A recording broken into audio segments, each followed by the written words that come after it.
Guys, today's topic is Ghana is good for me, America is not. Shout outs first and foremost to the African superstar family. Showing you guys much love, support, and respect for continually coming back again. Yes, yes, yes. So if you guys notice, my daily routine primarily consists of me going to the gym. That's usually one of the biggest things that I try to achieve. I try to go at least 4 times a week, and I have a really intense, nearly 2-hour workout. One of the reasons is on my last visit to the US, which was the summer of 2024, unfortunately, I spent nearly about 3.5 months and I gained almost 40 pounds. It was unbelievable. I attribute this weight gain to just a complete different lifestyle. You know, here in Ghana, you guys see I walk every day. I train several times a week. I also have access to, much better quality food, less, processed food and less chemicals food, and just an overall more relaxed, happier lifestyle. Sleep quality is better. Social life is better. Romantic life is better. Everything's better. The sun gives you energy, so on and so forth. Now, I want to give a disclaimer because obviously my channel attracts a lot of untraveled, uneducated, and people that lack comprehension skills. This is a comparison video, and in order to do a comparison video, you must be able to compare. So for context, I was born and raised in Columbus, Ohio. I didn't move until I was in my early 30s, in which I moved to the UK for a few years, and then I moved to Ghana. So when I made the comparison as to the impact of living in the US versus the impact of living in Ghana, I totally have grounds to do that because I can compare the two. Ghana is good for me. When I look at the transformation of my life since moving here, I see strides in all departments. And like I talked about in a previous video, your life is really comprised of so many different categories.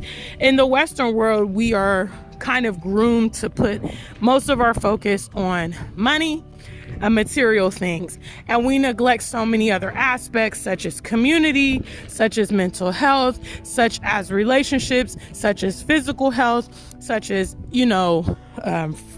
family ties, community interactions with others. We neglect all of that for the premise of earning money. And as we can see, it's not working well for us in the Western world.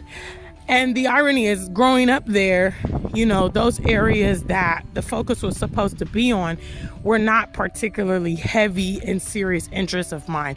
Obviously, I know money will, provide you definitely the necessities, a lot of wants, and it can make life very comfortable. But in reality, it's not the end all be all. And this is witnessed by so many people that have a lot of money. And we see there are still alcoholics, abusing drugs, committing suicide, promiscuous, and the list goes on. So we know that money doesn't solve all your problems, and money doesn't always answer everything. However, that is where we are primarily geared to focus living in the Western world. And I can just see that, from spending that extended amount of time.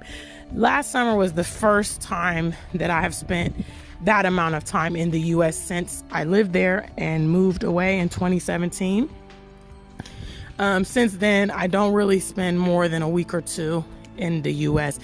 And the impact to my physical health, my mental well-being was just profound.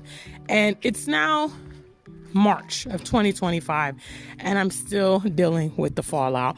I mean, the weight loss is going to take time because it was such a huge weight gain in such a short amount of time that it was just like unbelievable. And so some things you never know about your environment until you change environment.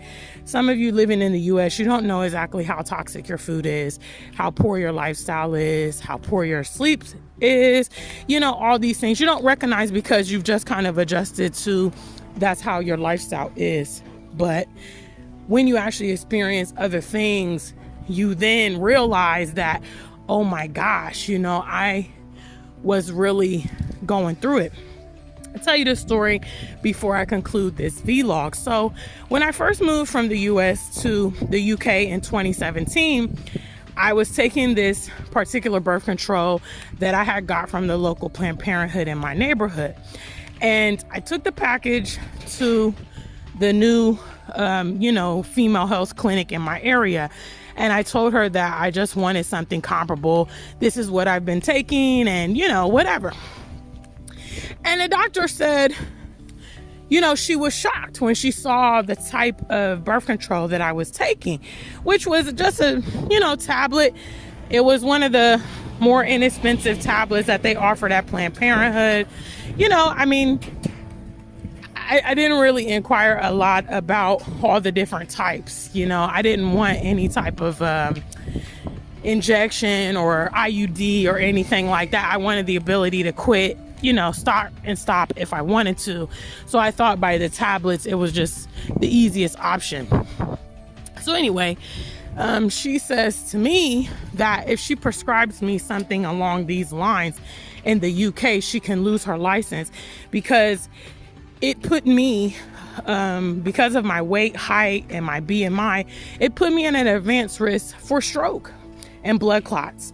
And she said, fortunately for me, because I'm active, I regularly exercise, I don't smoke or drink heavily, I have been able to avoid potential side effects from taking this birth control pill.